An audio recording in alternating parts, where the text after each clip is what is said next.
मेरा यहाँ है। चलो चलो चलो, अरे चलो। ফ্ল্যাশব্যাক।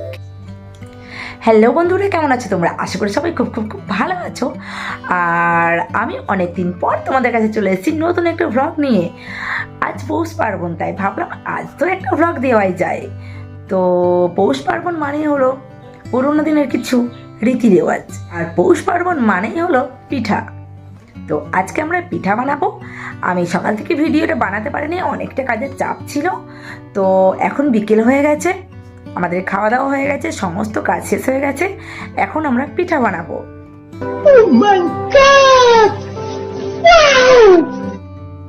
এদিকে দেখো, আমার মেয়ে আলপনা দিতে বসে পড়েছে। আর আলপনা দেওয়ার কথা ছিল আমার, কিন্তু মেয়ে বলল পুরো বাড়িতে নাকি ওই আলপনা দেবে। তো আমি আর দিইনি, ভাবলাম এই সুযোগে আমি পিঠেগুলো বানিয়ে ফেলবো, আমার অনেক কাজ আছে। তো মেয়েই আলপনা দিক। আর তোমরা দেখো কত সুন্দর আলপনাগুলো দিয়েছে, জাস্ট দেখতে থাকো। আমি ভাবিনি যে আমার মেয়ে এত সুন্দর আলপনা দেবে, কারণ ও ফার্স্ট টাইম আলপনা দিচ্ছে।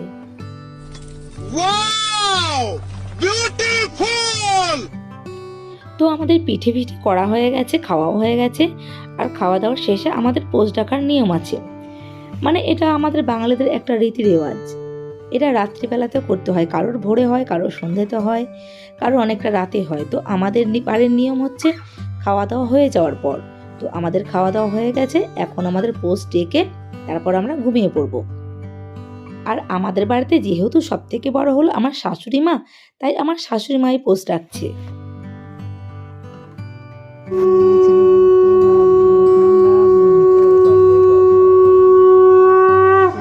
ছেলের মুড়ি বসাচ্ছে আমাদের সবাইকে আনবো সাক্কা শাড়ি দিয়ে। পোষ পালালো, পোষকে ধর। এসো পোষ যেও না, জন্ম জন্ম ছেড়ো না, পোষের মাথায় ছেলের মুড়ি পোষ আসছেন আমাদের বাড়ি। তো এখন অনেক রাত হয়ে গেছে, এবার আমরা ঘুমিয়ে পড়ব। আমাদের বিছানাপত্র সমস্ত কিছু রেডি হয়ে গেছে। তো চলো এবার ঘুমিয়ে পড়া যাক, কারণ কাল সকালে অনেকটা সকাল সকাল উঠতে হবে। তো আজকের মতো গুড নাইট। তো আমরা ঘুম থেকে উঠে পড়েছি, কিন্তু তোমাদেরকে গুড মর্নিং বলতে পারছি না, তার কারণ আজ আমার ব্যাড মর্নিং। কারণ আজকের দিনটা আমার কাছে মানে সত্যি খুব খারাপ। কারণ আজকে তোমাদের দাদা ডিউটি চলে যাবে। তো ও রেডিও হয়ে গেছে, কিন্তু আমার মন চাইছে না ওকে ছাড়তে। কারণ এই ফিলিংসটা একমাত্র তারাই বুঝতে পারবে যাদের সাথে এই ঘটনাটা ঘটে। কয়েকদিনের জন্য বাড়ি আসে, আবার ডিউটির জন্য রেডি হয়ে যায়, তো আবার 1 মাস 2 মাস 3 মাস এরকম করে থাকে, তারপর আবার আসে। তাই ছাড়তে ইচ্ছে করে না, ছেলেরাও ছাড়তে চায় না।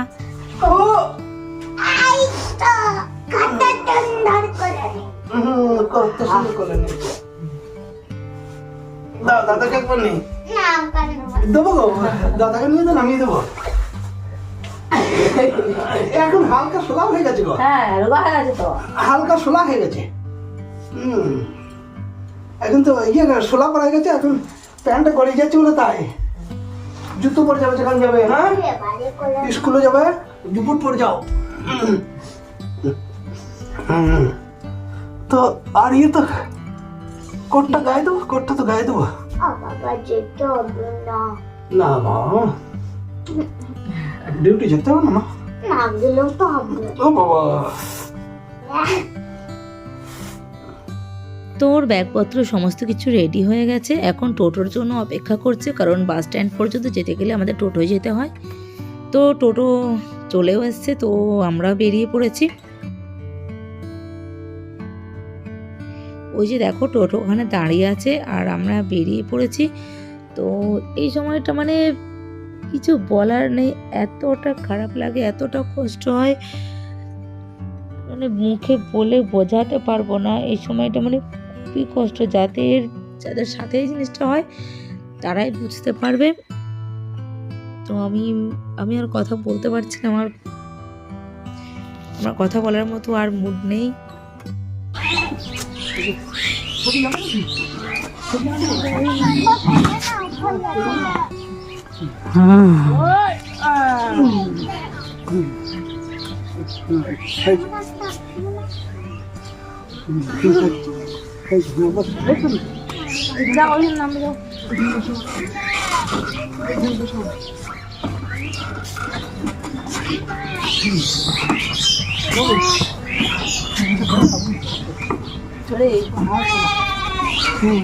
তোরা চলে যাবি নাকি চেপে পড়লি?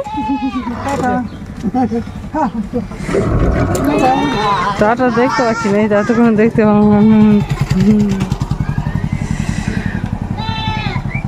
টাটা বাই বাই দীপা রানী।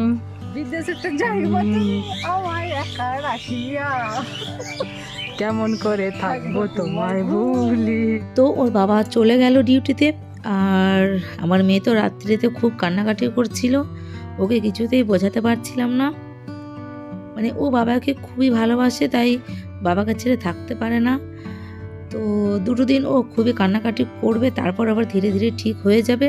কারণ ওর বাবা যখন ফোন করবে, ফোনে কথা বলবে। তারপর খুবই কান্নাকাটি করছিল, আমি তারপর ওর বাবাকে ভিডিও করলাম, ট্রেনে ওর বাবা তখন।